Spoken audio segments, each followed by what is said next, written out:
नबी की शान में कोई गुस्ताखी करे तो मुसलमान को गुस्सा आता है और मुसलमान को गुस्सा आना चाहिए।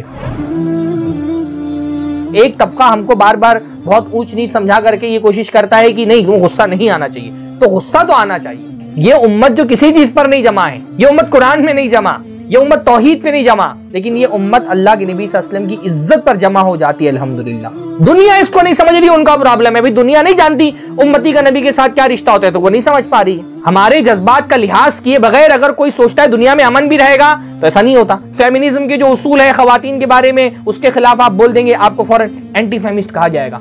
हत्ता कि जो LGBT तबका होता है, होमोसेक्सुअल, उनके खिलाफ आप कुछ नहीं बोल सकते, आपको फौरन टैग लगा दिया जाएगा कि आप दकियानूसी हैं। हर किसी के जज्बात का ख्याल रखा जाएगा और मुसलमान इतनी बड़ी तादाद में, बिलियंस की तादाद में, उनके जज्बात की कोई हैसियत नहीं है दुनिया के अंदर। तो गुस्सा आना चाहिए, पर उस गुस्से का हमको पॉजिटिव इस्तेमाल करना है। पॉजिटिव इस्तेमाल कैसे है? उसका मुस्बत इस्तेमाल यह है कि वो जो गुस्सा है ना, उसको नबी सल्लल्लाहु अलैहि वसल्लम के दिफा के लिए हथियार बनाइए।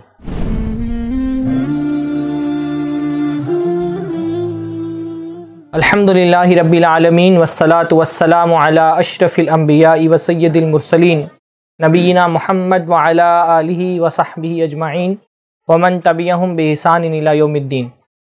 औज़ु बिल्लाहि समील अलीम मिनश शैतानिर रजीम मिन हमज़िहि व नफ़्ख़िहि व नफ़्सिहि बिस्मिल्लाहिर रहमानिर रहीम इन्ना कफ़ैनाकल मुस्तहज़िईन। सबसे पहले हर तरह की हम्द और सना, तारीफ़ व तौसीफ़, अज़मत और बुज़ुर्गी, किबरियाई और बड़ाई अल्लाह रब्बुल इज़्ज़त के लिए लायक और ज़ेबा है, जिसकी नेमतें बेशुमार हैं, जिसके एहसानात अनगिनत हैं। और अल्लाह ताला की इन बेशुमार नेमतों में अल्लाह ताला की बहुत बड़ी नेमत, अल्लाह की बहुत बड़ी नवाजिश ये है कि अल्लाह ने हमको प्यारे नबी मुहम्मदुर रसूलुल्लाह सल्लल्लाहु अलैहि वसल्लम को उम्मती बनाया। दुनिया में मुख्तलिफ इंसानों के साथ हमारा मुख्तलिफ तरह का रिश्ता है। इन सारे रिश्तों में सबसे अजीम, सबसे गहरा रिश्ता हमारा एक उम्मती होने की हैसियत से अपने नबी के साथ है।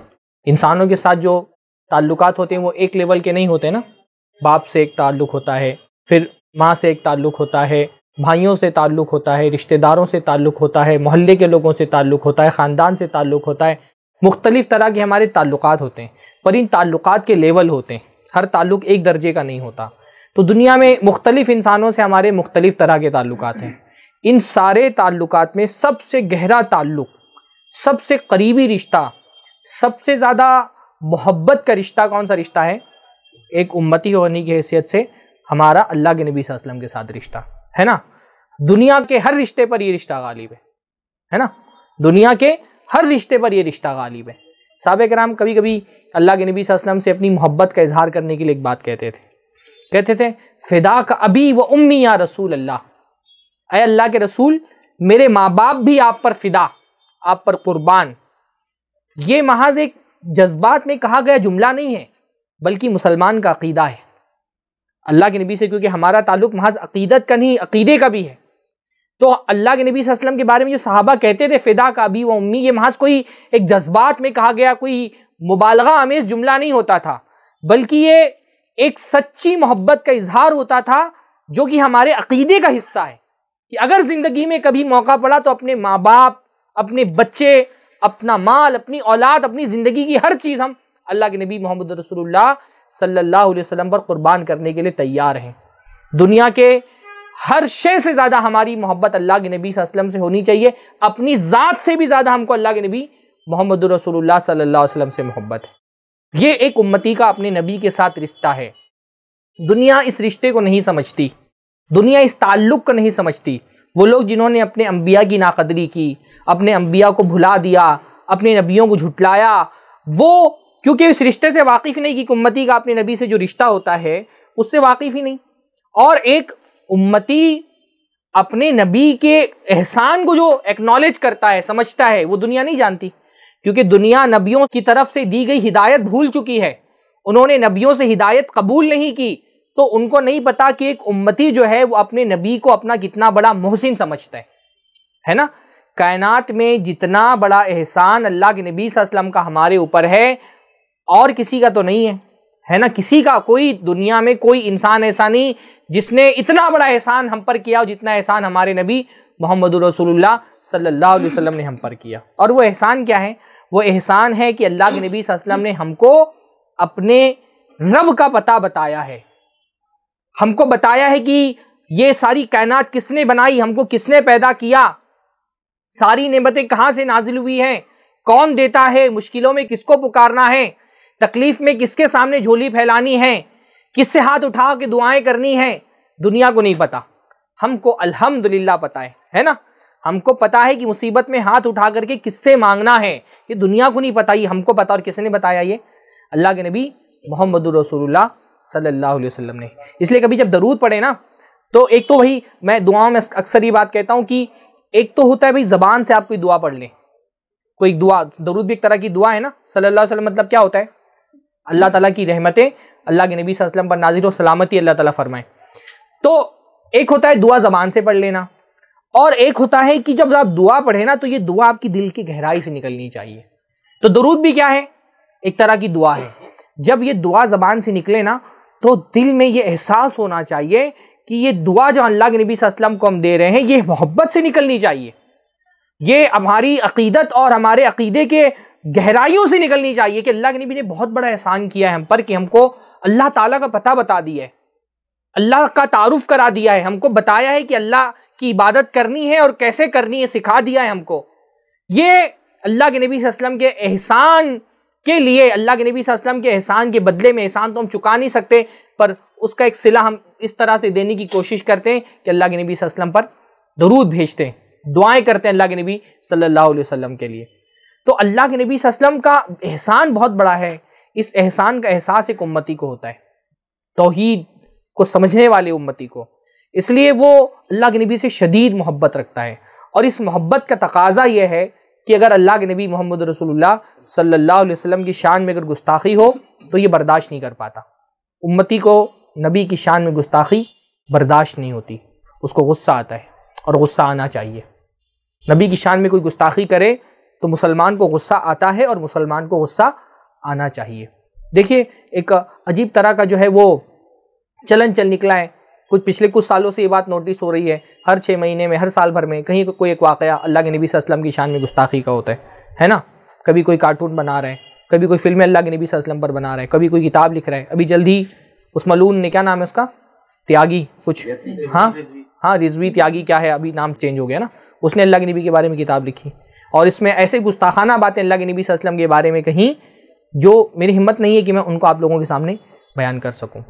अब इस पर मुसलमान को गुस्सा आता है, मुसलमान भड़क उठता है। इससे पहले भी इस तरह के वाक़यात हुए, तो मुसलमान जो है वो अपने नबी की शान में गुस्ताखी बर्दाश्त नहीं करता, और एक दुनिया जो है मीडिया की, वो मुसलमानों के इस गुस्से को टेलीविज़न पर दिखा करके ये जाहिर करने की कोशिश करती कि देखो मुसलमान रवादार नहीं है, मुसलमान के अंदर कुव्वत बर्दाश्त नहीं है, क्या कहते हो इंग्लिश में, टॉलरेंस नहीं है मुसलमान के अंदर, ये चीज़ों को बर्दाश्त नहीं करता, इसके अंदर मजहबी शिद्दत पसंदी पाई जाती है।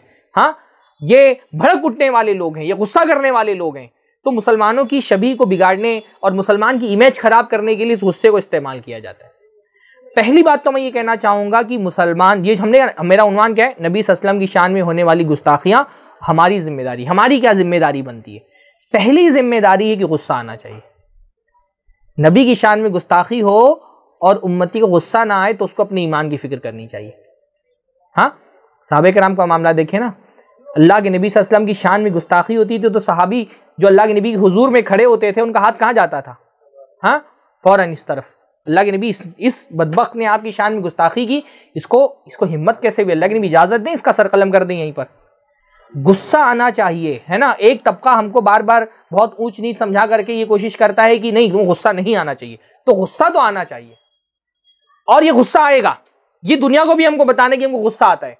हमारे लिए बहुत सारी चीजें नाकाबिले बर्दाश्त हैं, उनमें से एक ये है ना, हम बहुत सारी चीजें बर्दाश्त कर भी रहे हैं भाई। पिछली सदियों से क्या क्या कुछ नहीं बर्दाश्त किया हमने। हमारे मुल्क हमसे छीन लिए गए, हाँ, हमारे मुल्क तबाह कर दिए गए, मिसाइल दाग दाग करके करोड़ों इंसानों को सूली की घाट पे चढ़ा दिया गया। सबको तो बर्दाश्त ही कर रहे हैं ना। हमारे बच्चे मारे जा रहे हैं, बीवियों की इज्जत सलामत नहीं, खवातीन नहीं महफूज हैं। हमारे बच्चे पानी में डूब करके साहिल पर आके किनारे पे लगते हैं, दुनिया के फोटोग्राफर फोटो खींच करके उसको मुकाबले में भेजते हैं। सब तो बर्दाश्त हो रहा है ना, लेकिन हमसे ये बर्दाश्त नहीं है कि हमारे नबी की शान में कोई गुस्ताखी करे, और अल्हम्दुलिल्लाह मुसलमान बर्दाश्त नहीं करता। बल्कि यही तो वाहिद एक नुक्ता है जहां पर आकर के पूरी उम्मत एक साथ अल्हम्दुलिल्लाह हर तरह का इख्तिलाफ भुला करके एक साथ जमा हो जाती, अल्हम्दुलिल्लाह, है ना। हमने पिछले दिनों में भी देखा, मुस्तकिल देखते आ रहे हैं कि नबी की शान में गुस्ताखी वाला कहीं मामला होता है, लोग अपने सारे उसूली और फुरूई इख्तिलाफ भुला करके एक स्टेज पे जमा होते हैं। यानी ये उम्मत जो किसी चीज पर नहीं जमा है, ये उम्मत कुरान में नहीं जमा, ये उम्मत तौहीद पे नहीं जमा, लेकिन ये उम्मत अल्लाह के नबी सल्लल्लाहु अलैहि वसल्लम की इज्जत पर जमा हो जाती है, अल्हम्दुलिल्लाह, है ना। ये वाहिद नुक्ता ऐसा बचा है जहां उम्मत आकर के जमा हो जा रही है, एक स्टेज पे जमा होती है, एक साथ उसके खिलाफ आवाज उठाती है।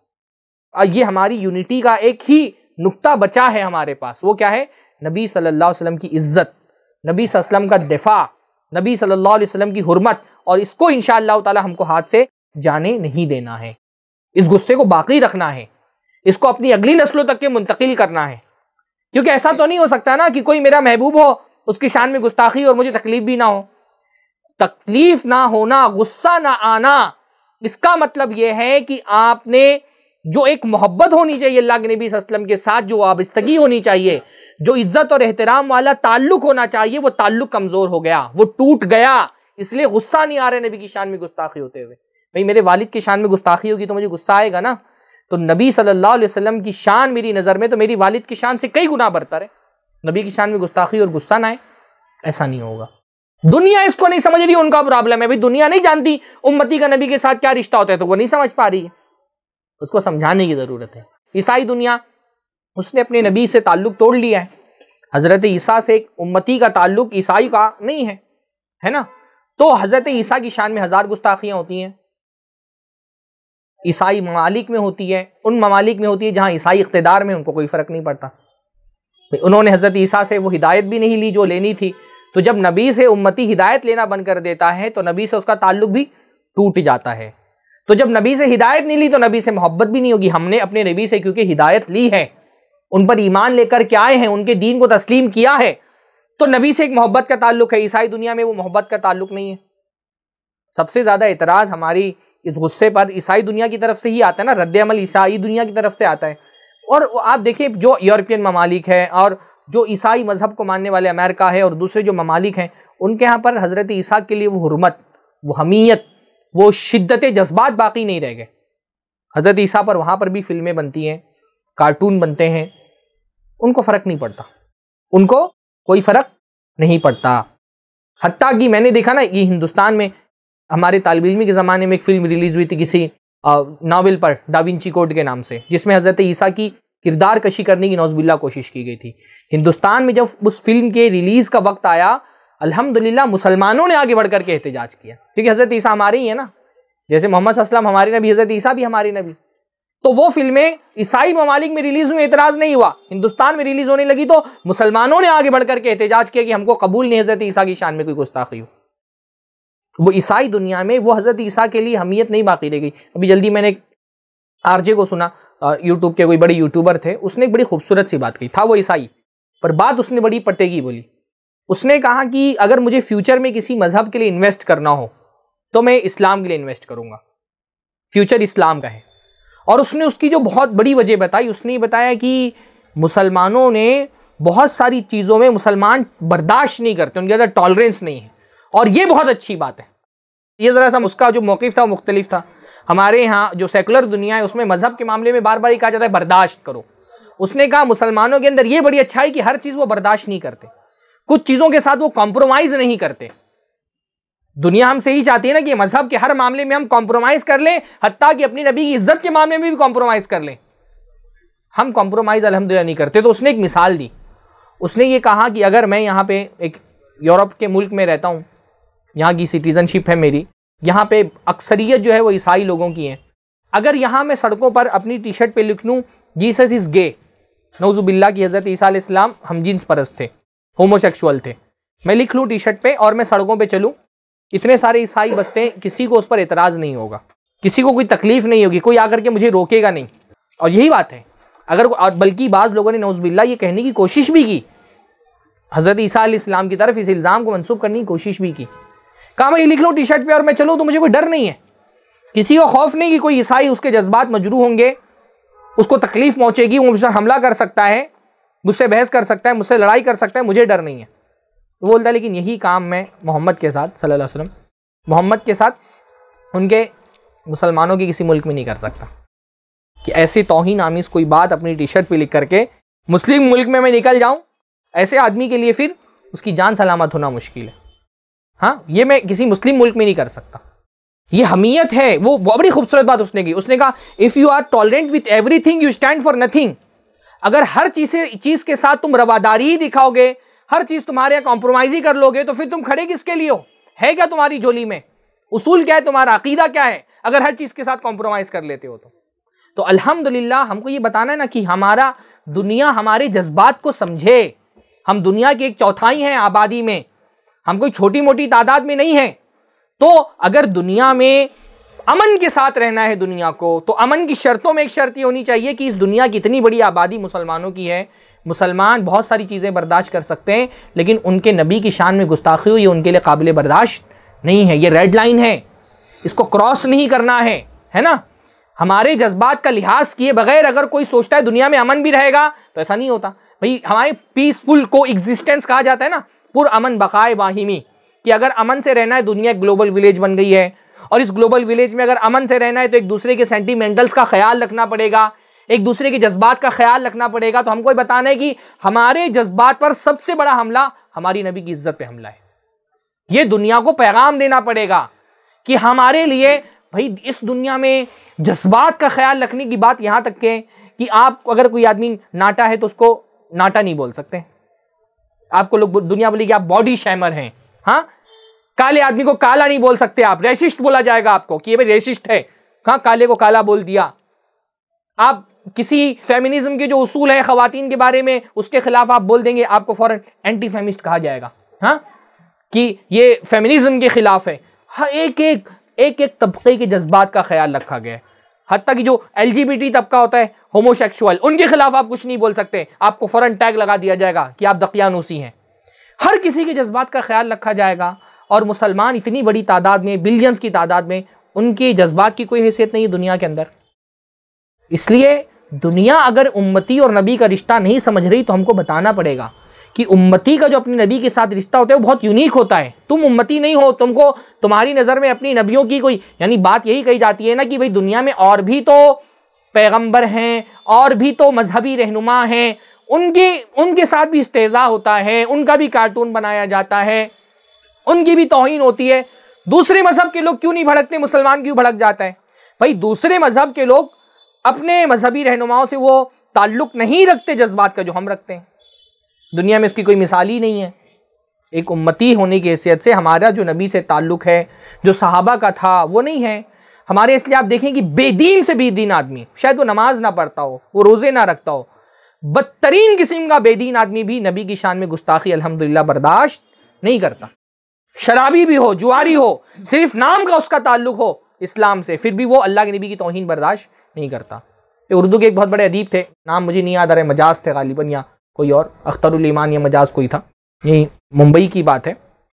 तरक्की पसंद अदीबों में से थे। जो तरक्की पसंद एक अदीब होते थे एक ज़माने में मुंबई के अंदर, वो जो है उनका दीन से बस एक नाम का ताल्लुक़ होता था, नाम मुसलमानों जैसा होता था, बाकी वो नज़रियात उनके कम्युनिस्टों वाले थे, सोशलिस्ट कम्युनिस्ट किस्म के लोग थे। तो वो कोई दीन से उनका ताल्लुक़, नमाज रोज़े से कोई ताल्लुक़ नहीं, शराबी कबाबी। तो शराब के नशे में धुत था और अदीबों ने उसको घेरा हुआ था, उसके जो कारीन थे, उसके फैंस, और उससे सवाल करते थे भाई फ़लाँ शख्स के बारे में तुम्हारी क्या राय है, फ़लाँ अदीब के बारे में तुम्हारी क्या राय है, फ़लाँ शायर के बारे में तुम्हारी क्या राय है। वो बेलाग तबसरे करता था, फ़लाँ शायर ऐसा, फ़लाँ अदीब ऐसा, फ़लाँ नावल निगार ऐसा। उसी दरमियान में नशे में था वो, किसी ने पूछ लिया मोहम्मद के बारे में आपकी क्या राय है, भड़क उठा एकदम से। वो इस्लाम से बस नाम का ताल्लुक़ था, भड़क उठा, बोला कमबख्तो तुमने क्या समझा हुआ है मुझको, ले दे करके यही तो एक चीज़ मेरे पास बची है, यही एक शख्सियत है, यही थोड़ा सा ईमान है, ये भी मुझसे छीन लेना चाहते हो। गुस्सा हो गया, गुस्सा होकर के निकल गया, कहा पूरा नशा तुमने काफूर कर दिया। मैं ये बताना चाह रहा हूं ना कि नबी से जो हमारा ताल्लुक है ना वो इस दर्जे का है कि एक बेनमाजी आदमी, एक बेदीन आदमी भी ये नहीं बर्दाश्त करता कि उसकी नबी की शान में गुस्ताखी हो। वो एकदम यूनिक ताल्लुक है, दुनिया में उसकी कोई मिसाल नहीं है उम्मती का जो नबी से ताल्लुक होता है। आप बताइए इसकी क्या मिसाल आप लेकर गएंगे? हज़रत अबू बकर अल्लाह के नबी सल्लल्लाहु अलैहि वसल्लम के साथ हिजरत के लिए निकले, मुशरिकीन को पता चल गया। मुशरिकीन ने अपने काफ़िले भेज दिए अल्लाह के नबी सल्लल्लाहु अलैहि वसल्लम का ताक़ुब करने के लिए। अल्लाह के नबी सल्लल्लाहु अलैहि वसल्लम हज़रत अबू बकर चल रहे हैं। अल्लाह के नबी नोटिस किया कि अबू बकर जो है वो साथ में नहीं चल रहे, कभी आगे हो जा रहे हैं, कभी पीछे चले जा रहे हैं, कभी चलते चलते दाएँ हो जा रहे हैं, कभी चलते चलते बाईं तरफ चले जा रहे हैं। अल्लाह के नबी सल्लल्लाहु अलैहि वसल्लम हज़रत अबू बकर की इस हरकत को नोटिस कर रहे हैं।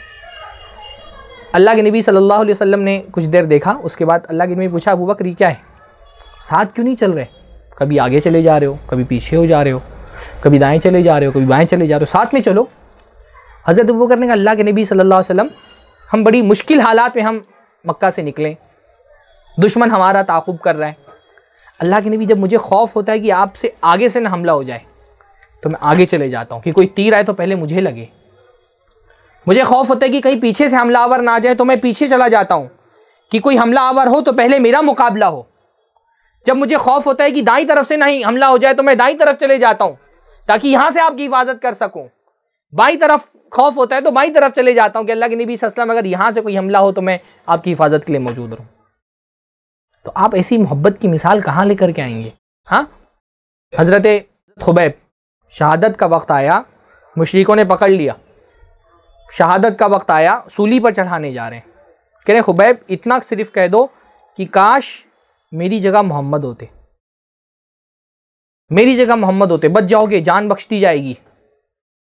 कहते हैं ये कहना तो बहुत बड़ी बात है, ये तो बहुत बड़ी बात है कि अल्लाह के नबी सल्लल्लाहु अलैहि वसल्लम मेरी जगह होते।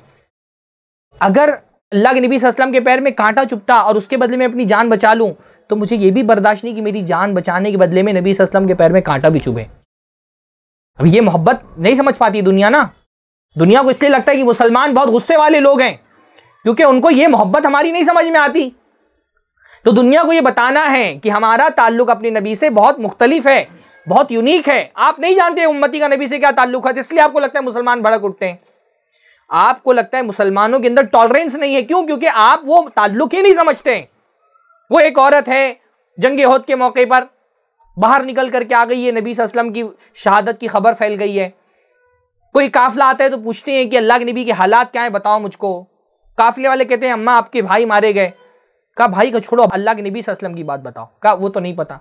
फिर कोई काफिला आता है, बताता है कि आपके बाप शहीद कर दिए गए। कहा अब्बा को छोड़ो, पहले अल्लाह के रसूल का बताओ। अल्लाह के रसूल के बारे में तो नहीं पता। फिर कोई काफिला आता है, वो बताता है कि आपके शौहर वफात पा गए। कहा लेकिन अल्लाह के नबी की खबर क्यों नहीं आ रही, अल्लाह के नबी के बारे में बताओ। फिर कोई काफिला आता है, वो कहता है आपके बच्चे मार दिए गए। कहा अल्लाह के नबी सल्लल्लाहु अलैहि वसल्लम की क्या खबर है? तो कहा अल्लाह के नबी महफूज हैं। तो क्या कहती हैं? कुल्लु मुसीबतिन बादक जलल, अल्लाह के नबी सल्लल्लाहु अलैहि वसल्लम आपके बाद हर मुसीबत हल्की है, कोई फर्क नहीं पड़ता। नबी सलामत तो हर चीज़ सलामत। ये जो हमारा ताल्लुक है ना उम्मती वाला, उम्मती कहते हैं किसको, दुनिया नहीं जानती है। दुनिया नहीं जानती उम्मती के लिए नबी क्या कितना मीन करता है, क्या वैल्यू रखता है।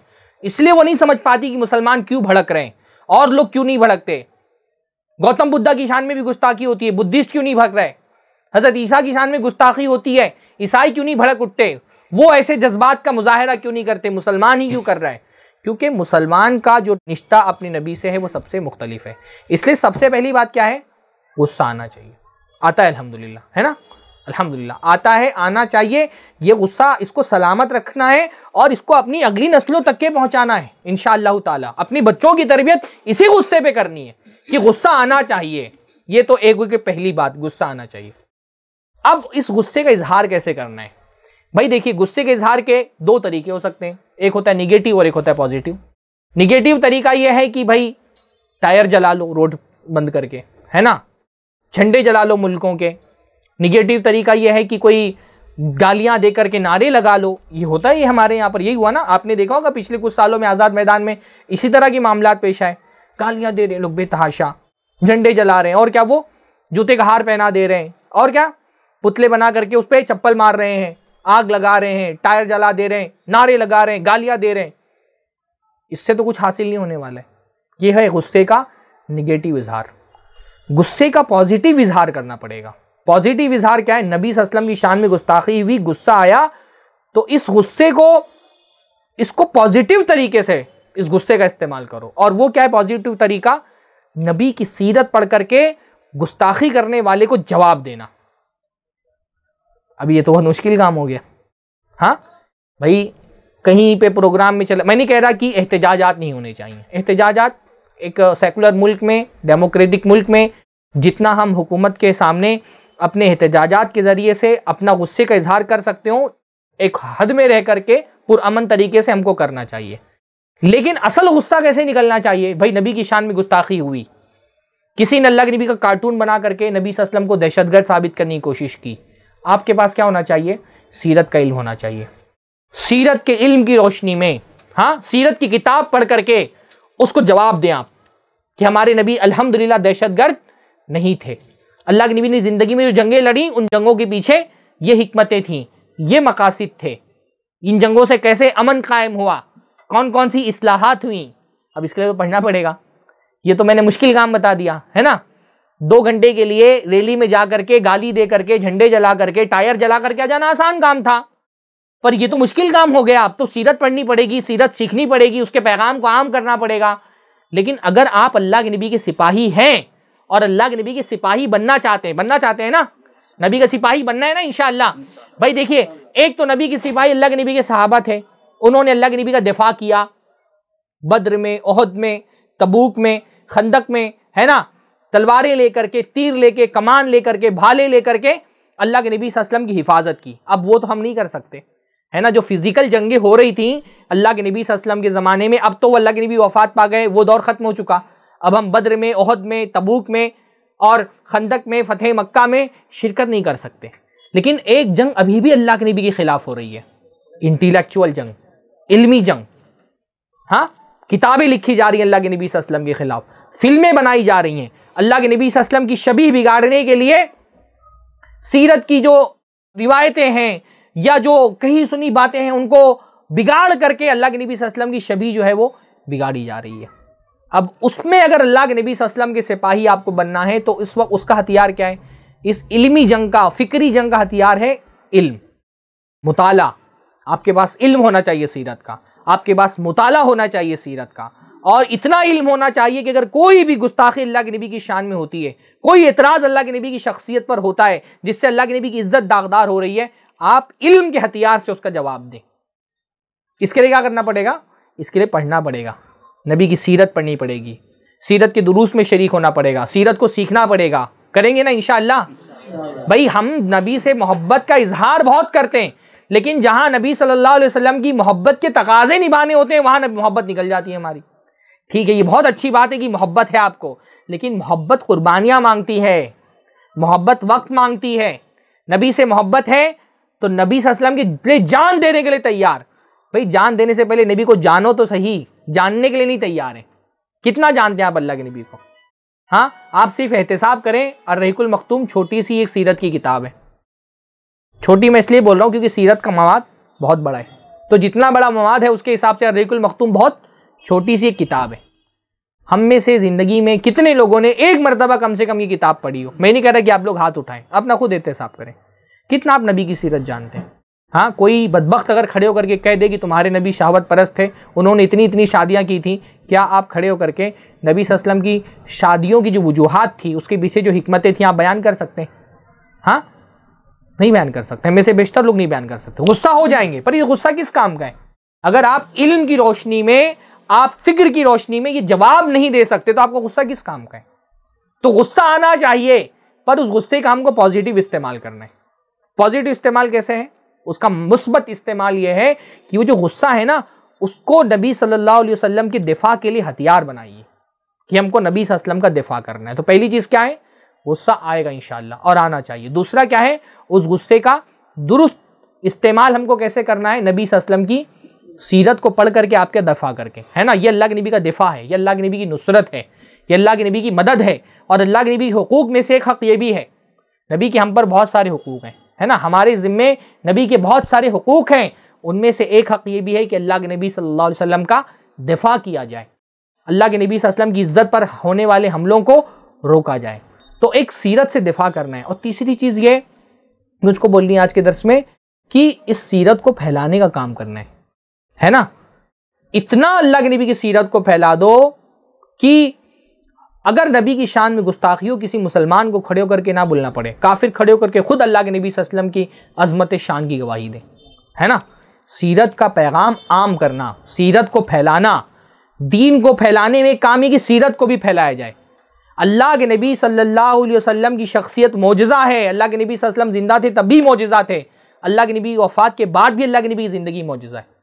किसी इंसान को इस्लाम तक लाने के लिए जिस तरह कुरान एक बहुत मौसर दावत है, उसी तरह सीरत भी एक मौसर दावत है, क्योंकि कुरान मौजज़ा है अल्लाह के नबी सल्लल्लाहु अलैहि वसल्लम की सीरत के साथ मिल करके। आप सीरत को कुरान से अलग नहीं कर सकते ना भाई। कुरान किस पर नाजिल हुआ? अल्लाह के नबी मोहम्मद रसूलुल्लाह सल्लल्लाहु अलैहि वसल्लम पे नाजिल हुआ। आप जब भी ये साबित करने की कोशिश करेंगे कि कुरान मौजज़ा है, तो आपको अल्लाह के नबी की सीरत बयान करनी पड़ेगी, है कि नहीं। बगैर सीरत बयान किए आप कुरान को कैसे मौजज़ा साबित करेंगे भाई? आप ये बोलेंगे ना कि एक ऐसी शख्स पर ये कुरान नाजिल हुआ जो लिखना पढ़ना नहीं जानता था, फलां सदी में फलां इलाके में पैदा हुआ, फलां लोगों के सामने ये कुरान पेश किया, ये आयतें पेश की, उनको चैलेंज किया, और वो चैलेंज करने के बाद मुशरिकीन उसका जवाब नहीं दे सके। ये पूरा जो सीरत का फ्रेम है, इसमें कुरान को सेट करेंगे तो कुरान मौजज़ा बनेगा ना। समझ रहे हैं आप? कुरान बिलाशुबा मौजज़ा है, पर उसके मौजज़े को साबित करने के लिए सीरत भी तो आप साथ में रखते हैं ना। बगैर सीरत को साथ में रखे हुए कुरान का मौजज़ा कैसे आप साबित करेंगे? तो सीरत का मौजज़ा, ये सीरत खुद अपने आप में मौजज़ा है। जिस तरह जाहिर सी बात है कुरान का तो कोई मुकाबला ही नहीं है ना। कुरान तो अल्लाह का कलाम है, लेकिन अल्लाह के कलाम के बाद दीन के लिए मुतासिर करने वाली, दीन की तरफ खींचने वाली सबसे बड़ी चीज क्या है? अल्लाह के नबी मोहम्मद रसूलुल्लाह सल्लल्लाहु अलैहि वसल्लम की सीरत। जो नबी की सीरत पढ़ेगा वो ये समझ जाएगा कि ये आम इंसान नहीं थे, ये वाक़ईतन अल्लाह के नबी थे। इसलिए आप तारीख उठा करके देखिए, जिस तरह कुरान की आयतों से मुतासिर होकर के लोगों ने इस्लाम कबूल किया, वैसे अल्लाह के नबी की सीरत से मुतासिर होकर के भी लोगों ने इस्लाम कबूल किया। सीरतों से, अल्लाह के नबी की अखलाक की एक एक बारीकियों से मुतासिर होकर के लोगों ने इस्लाम कबूल किया है। हमको दूसरों तक पहुंचाना है, हमको खुद ही नहीं पता, हम पहुंचाएंगे क्या? हम खुद कितना नबी की सीरत से वाकिफ हैं, हम पहुंचाएंगे क्या? इसलिए नबी की सीरत को आम करिए। मुसलमानों, पहले दर्जे में तो मुसलमानों में आम करने की जरूरत है, दूसरे दर्जे में काफिरों तक सीरत का पैगाम पहुंचे। नबी की सीरत की खूबियां क्या थी, ये पैगाम काफिरों तक के पहुंचे। इसका जैसे हम कुरान के लिए इंतजाम करते हैं ना कि कुरान की दावत आम हो, वैसे ही नबी की सीरत पहुंचाने की भी कोशिश करनी चाहिए। हाँ, बहुत आसान है भाई, ये कोई मुश्किल काम नहीं है। छोटे छोटे पंफलेट, अल्लाह के नबी सीरत का मवाद बहुत मुतनव्वे है, उसमें बहुत सारी चीज़ें अलग अलग हैं, डाइवर्सिटी नबी की सीरत में। भाई नबी सल्लल्लाहु अलैहि वसल्लम की सीरत, बहैसियत नबी, बहैसियत रसूल, अल्लाह का बंदा होने की हैसियत से नबी की सीरत, हाँ, शौहर होने की हैसियत से अल्लाह के नबी की सीरत, पड़ोसी होने की हैसियत से अल्लाह के नबी की सीरत, बाप होने की हैसियत से अल्लाह के नबी सल्लल्लाहु अलैहि वसल्लम की सीरत, हाँ, एक इमाम होने की हैसियत से अल्लाह के नबी की सीरत क्या थी, आपके अखलाक क्या थे। उसमें में बहुत डाइवर्सिटी अल्लाह के नबी सल्लल्लाहु अलैहि वसल्लम की। आपकी तालीमात में, हमारे आज के ज़माने में उसकी क्या मानवियत है, अल्लाह के नबी सल्लल्लाहु अलैहि वसल्लम की सीरत में असरे हाजिर में हमारे लिए क्या हिदायत हैं। भाई हम ये मानते हैं कि इस दुनिया का हर मसला कुरान से हल होगा, नबी सल्लल्लाहु अलैहि वसल्लम की सीरत से हल होगा इंशाअल्लाह ताला, है ना। तो इस सीरत का पैगाम काफिरों तक पहुँचाइए, गैर मुस्लिमीन तक पहुँचाइए। तरीका है उसका, सीरत की किताब दीजिए, किताब नहीं पढ़ते लोग, छोटा सा कोई रिसाला दीजिए, पम्फलेट दीजिए। हाँ, अब तो बहुत सोशल मीडिया आपके हाथ में है। हमारे लड़के टिकटॉक पर अगर नाचना गाना बंद करें तो कुछ सोचे ना, नाचने गाने से ही नहीं फुर्सत है हमारे बच्चों को, नाचने गाने से ही नहीं फुर्सत है। वरना आप देखें भाई, आपको पता है आप कॉलेज में पढ़ते हैं, आपके 100 साथी अगर आपका व्हाट्सएप पे स्टेटस देखते हैं, उसमें से 10 हो सकता है गैर मुस्लिम हो। मौलवी लोग, हम जैसे लोगों का क्या प्रॉब्लम है, हमारे ताल्लुकात आप ही जैसे लोगों से। अभी यहाँ पे कौन आया प्रोग्राम में, जो ऑलरेडी एक दीनदार तबका वही आया है ना। हमारे राब्ते में आने वाले बेशतर लोग, 99% लोग, बल्कि 99.99% लोग कौन होते हैं, जो ऑलरेडी दीनदार हैं, दीन से उनका ताल्लुक। हमारे स्टेटस वही देखते हैं, हमारे नंबर उन्हीं लोगों के मोबाइल में सेफ है। दावत का एक काम आप लोग कर सकते हैं। आपके राब्ते में वो लोग हैं जो दीनदार नहीं हैं या मुसलमान ही नहीं है सिरे से, वो उनसे आपके साथ उठना बैठना है। वो आपके ऑफिस में आपके कॉलीग हो सकते हैं, वो कॉलेज में आपके साथ पढ़ने वाले आपके साथी हो सकते हैं। वो जो तबका है ना, वो हमारी रीच से बाहर है। आप लोग हमारी रीच में, इसलिए मैं आपको समझा रहा हूं। वो जो तबका है ना, वो हमारी पहुंच से बाहर है। उस तक के दीन का पैगाम पहुंचाना है। वो कैसे पहुंचेगा? बहुत भाई आज सोशल मीडिया में इतना आसान है, छोटी सी कोई हदीस लिख करके भेज दें। नबी हदीसें भी क्या है, नबी की सीरत का हिस्सा है।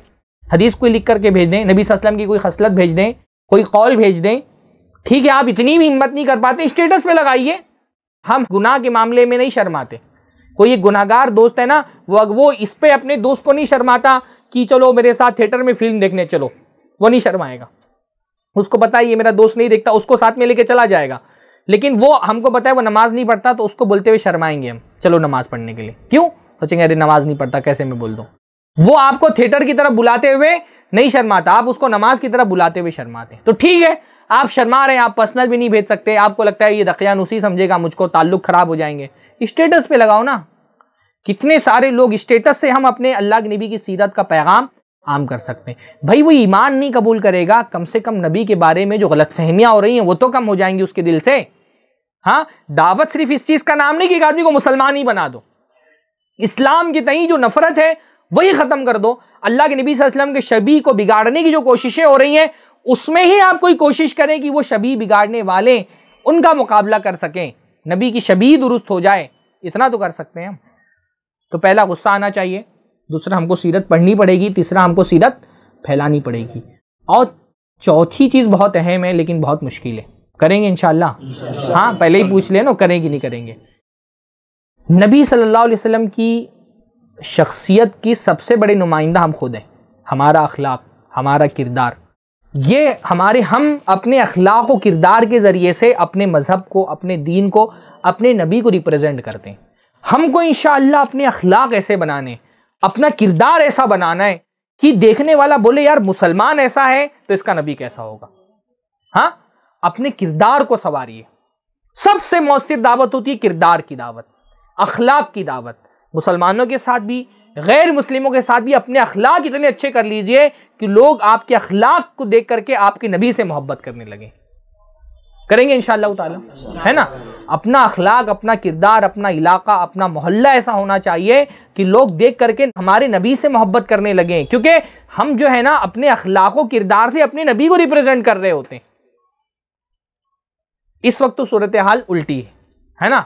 इस वक्त हमारे अखलाक और किरदार हमारे दीन को बदनाम करने वाले, हमारे नबी को बदनाम करने वाले, हमारे किरदार गैरों से भी ज्यादा बुरे, गैर मुस्लिमीन से भी ज्यादा बुरे हमारे किरदार, हमारे अखलाक, हमारा माहौल, हमारा मोहल्ला। हमारे मोहल्ले में गंदगी देख करके कोई ये बोल सकता है कि यही वो दीन के मानने वाले हैं जिस दीन के अंदर कहा गया है तहारत आधा ईमान है? कोई बोलेगा? हाँ, जहां से गंदगी शुरू हो समझ लो कि यहां से मुस्लिम इलाका शुरू हो गया है। हम बचने के लिए बोल देते हैं अरे इस्लाम को समझना है तो मुसलमानों को मत देखो, कुरान और सुन्नत को देखो। पर सामने वाला ही नहीं सुनेगा, सामने वाला तो लाजिमन आपको देख करके इस्लाम को समझेगा। वो नहीं जाएगा कुरान पढ़ने के लिए, आप नहीं जाते कुरान पढ़ने, वो क्यों पढ़ने जाएगा? वो हदीसें पढ़ने नहीं जाएगा, वो आपको सुधरना पड़ेगा। ये बहाना है कि इस्लाम को समझना है तो कुरान सुन्नत को देखो, मुसलमानों को मत देखो, ये बहाना है। हम नहीं सुधरना चाहते तो हम बहाना बनाते, तो ये बहाने नहीं चलेंगे। सुधारना पड़ेगा अपने अखलाक और किरदार को, अपने अतवार और आदात को।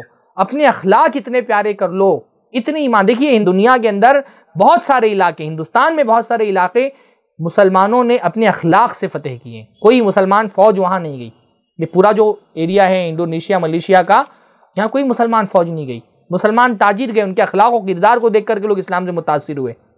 तो अपने अखलाक और किरदार को ऐसा संवारो कि तुम्हारे अखलाक और किरदार को देख करके कोई कहे मुसलमान का किरदार ऐसा है तो फिर उसके नबी का किरदार कितना आला है।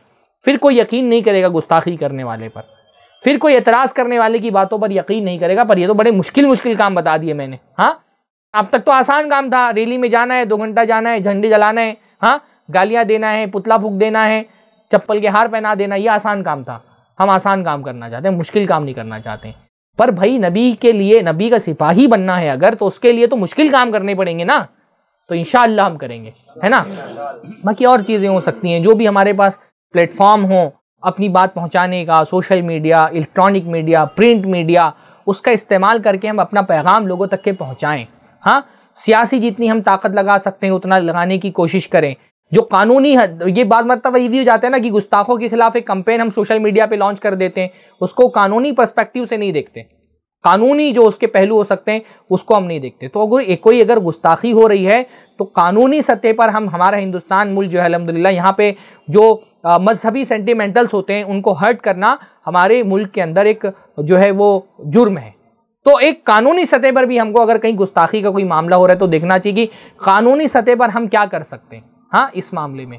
और बाकी एक बहुत अहम चीज़ थी, वक्त मेरे पास नहीं रह गया, कि अपना मुकद्दमा हमको तैयार रखना चाहिए। यानी हमारे पास हम ये अल्लाह के नबी की शान में गुस्ताखी सबसे ज़्यादा किस बात पर होती है? फ्रीडम ऑफ स्पीच, कि इंसान को अपनी राय देने के मामले में इंसान आज़ाद है।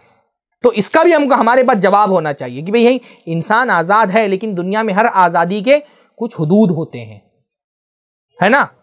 एक बड़े किसी फलसफी ने बड़ी खूबसूरत बात कही है कि मैं अपना हाथ हिलाने के लिए आज़ाद हूं, है ना, पर यह आज़ादी कहाँ ख़त्म होती है? इसकी आखिरी हद वो है जहां से आपकी नाक शुरू होती है। जहां से आपकी नाक शुरू हो गई वहां से मेरे हाथ हिलाने की हद क्या होती है? ख़त्म हो जाती है। दुनिया में कोई भी आज़ादी एब्सोल्यूट नहीं है, मुतलक आज़ाद है, कुछ भी करो नहीं, कहीं ना कहीं जाकर के पाबंदियां लगानी पड़ती हैं। तो जहां पे इतने हजारों करोड़ों बिलियंस ऑफ जो मुस्लिम हैं उनके जज्बात अगर मजरूह हो रहे हैं तो आप ये फ्रीडम ऑफ स्पीच के दायरे में नहीं आएगा। दो चीजें, दोनों में फर्क करना चाहिए। टाइम मेरे पास खत्म हो गया, बस मुख्तसरन मैं बोलता हूं।